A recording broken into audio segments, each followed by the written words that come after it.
This day, ang ating pag-usapan, ating topic is about honesty. Ano? Sabi nga ng isang kanta ni Billy Joel, honesty is such a lonely word. Everyone is so untrue. Ano?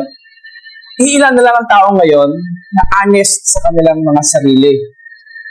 Because of being dishonest, maraming relationship ang nasira, maraming nakasuhan, maraming magkaibigan ang nagkahiwalay dahil lamang hindi sila honest sa kanilang mga sinasabi. It's very important, especially po sa ating mga officers at sa ating mga PNCO, sa ating PNP, na maging honest tayo sa ating mga trabaho, sa ating family. So sa lahat ng bagay, nasabi ng isang tao, yung pinaka-favorite attitude na meron siya, ay nagsisimula sa letter A. Yeah. Ano yun? Honest. Yeah. So welcome to sa ating squad weekly interactive meeting, which is our topic. It's about honesty. So tanongin nyo ang sarili nyo, are you honest? Are you a honest persons?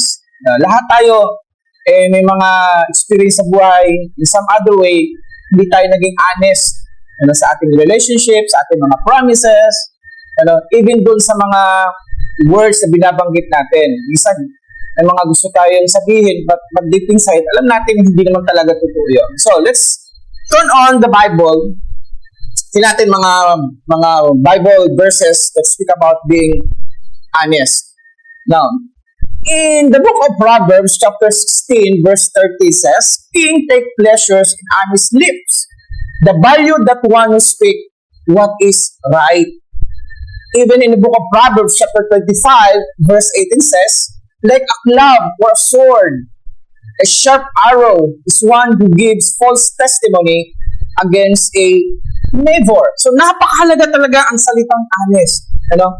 Isang taong very honest, yan yung mga taong mapagkakatiwalaan mo sa lahat ng area ng iyong buhay.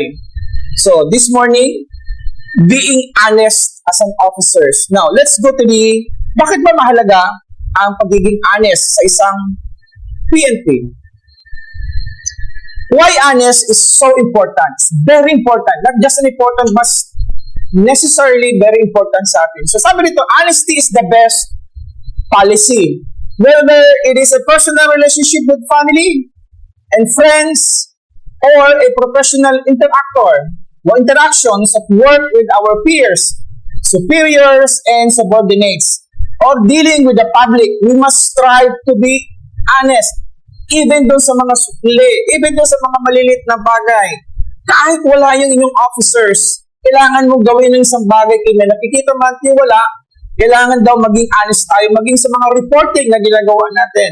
We need to be honest. Remember, kung hindi man tayo nakikita ng mga officers natin, ng mga boss natin, remember, meron tayong Diyos sa langit na nakakita sa lahat ng ating mga ginagawa. Or maybe some of you will guilty. Minsan, basta report. Minsan, dinadaya natin. Again, lahat tayo sa mga assignment natin, lalo na ngayon sa paggawa ng mga letters project, uso na ngayon yung GPT ba yun? Something ganon. So, minsan may mga ganon. So, God desires that even from a young age, we understand the value of being honest. Kaya sabi nga ng Bible, ang mapagkakatiwalaan sa maliit na bagay ay mapagkakatiwalaan din sa malaking bagay. Kung gusto mong promotion, then magsimula ka dun sa maliliit na bagay. Maging honest ka. Kahit sa pera man yan. Yes, maraming tao nagkakasuhan because of being dishonest. Maraming relationship ang na-broken. Friendship na nawala at nasira. Relationship sa kanilang asawa, sa kanilang anak. Everyone is so untrue.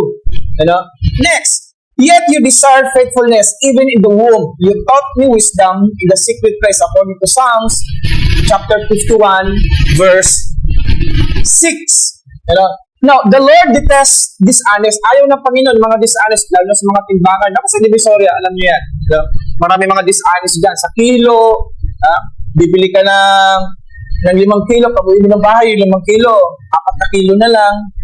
Kaya no wonder hindi umulat ang Pilipinas kasi marami mga kababayan natin ng mga dishonest even dun sa mga malilit na bagay. Kaya the Lord detests dishonest scales, but accurate way find favor with Him. Take note, ha? Binibigyan ng Lord ng special favor yung mga taong tapat, even doon sa mga maliliit na bagay. Next.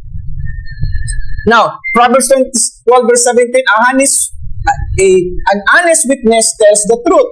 Kaya ang isang taong tapat, kahit anong gawin mo yan, balik-balik ka rin mo isang taong tapat, tapat pa rin yan.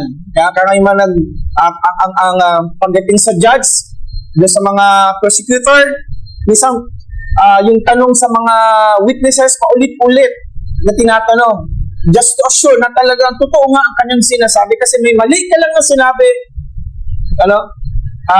doon sa nakaraan at namali ka sa pagsagot mo ngayon, nako, ano na yun, negative na yun sa judge. Kaya nga ang judge laging sinasabi, tapat ba ang kanyang sinasabi?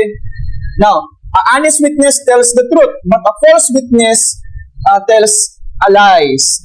Now, B, honestly brings favors and blessing. Look at the word. Ang isang tao daw tapat, nagdadala ng blessing sa kanyang buhay. Honesty brings favor and blessings. Dishonest may result in a shame and disgrace, considering that it is offense under the Civil Service Commission's rules and regulations that carries the penalty of suspension. Kaya nga, sirs and ma'am, be careful po tayo sa mga report natin, doon sa mga nilalag natin, kasi minsan, pagka may nakita doon, kahit simpleng mali lang, di ba, doon sa mga, alam niyo po yun, doon sa mga kinakasuhan sa drugs, may mali lang doon sa oras, sa report, nako, minsan nadidismiss ang maraming mga cases, dahil lamang doon sa mga simpleng pagre-report, at lalo na pag minali mo pa, maraming na-discuss, at minsan, binabaliktad pa nila ikaw.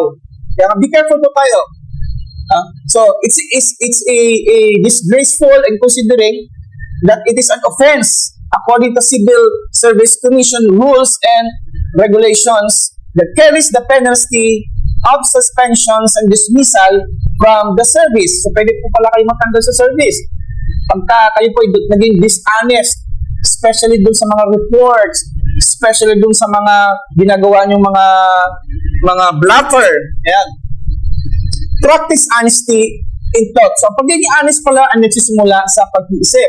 Always remember, bago kayo gumawa, mag-decision, magsalita, lagi mo iisipin, pag ako ba nagsinungaling, ano magiging feedback nito? Ano magiging consequences pag mali ang nilagay ko sa report? You know? So, practice honesty, it begins with thought, words, and deeds. So that, even ang mga anak natin, ay matututo sa atin. Siguro, majority sa atin yung mga anak, may pamilya na, always remember yung mga anak natin, laging tinitingin sa atin yan, di ba? Alam mo yung joke, di ba? Dumating yung naniningil ng utang, anak, pakisabi, wala ako dito. Ayan, bata, tapat yan. Sabi ko ni nanay, wala siya dito, di ba? So, remember, ang mga anak natin, tumitingin sila sa atin. Kung tayo dishonest, normally, mga anak din natin, yan ang matutunan din sa atin. So, it begins with our family, especially ang ating mga anak. Doon sila natututo sa ating mga character. Now, sabi ng Proverbs 13 verse 5, the righteous hate what is false. Ang isang taong matuwid, galit talaga yan sa kasalanan. O galit sila sa mga sinungaling. But the wicked make themselves stench and bring shame on themselves. Kaya lagi niyong tandaan, ang salitang tapat, balik-balik ta rin mo yan, tapat pa rin yan. Now, again, in the book of Psalms, chapter 13, verse 11 says, dishonest money dwindles away. But whoever gathers money, little by little, makes it grow. Kaya masarap gastusin, masarap kumain kapag yung pera mo ay galing doon sa tama.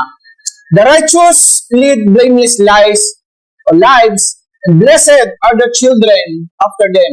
Kung gusto mo magandang legacy sa iyong buhay, maging tapat ka. Be honest sa service. At pag nag-retire ka, tandaan ninyo, may mga magulang, may mga anak tayo na siyang susunod sa atin. So, ang magandang legacy na pwede natin iiwan sa ating mga anak, sa ating mga trabaho, yung salitang honest. Yung tipong pagka binanggit ang pangalan mo, isa lang isipin nila, ang taong ito, honest to sa trabaho. Next, so in conclusion, ang challenge po sa atin, what is our most significant learning today sa salitang honest? Alam ko, lahat tayo guilty sa isang area, ng buhay natin. Minsan naging dishonest tayo, but always strive for being honest. Okay? So, sirs and ma'am, let me pray for you. Father in heaven, we thank you, God, for this Squad Weekly Interactive meeting sa aming mga kapulisan. Lord, it is my prayer sa aming mga PNP, magmula sa aming PNP Chief, that your guidance and wisdoms and strength to be upon them, Lord. I-bless niyo po kanilang buhay, ang kanilang family. Alam ko po, Panginoon, napakahirap na kanilang trabaho. May mga times, Lord, na i-challenge po sila, Panginoon, para maging dishonest. But God, by your strength and by your guidance and wisdom, Lord, alam ko po, Panginoon, kayo po magbibigay sa kanila ng kaparaanan para ma-overcome po nila, Panginoon, yung mga compromise sa kanilang buhay. Guide them with your love.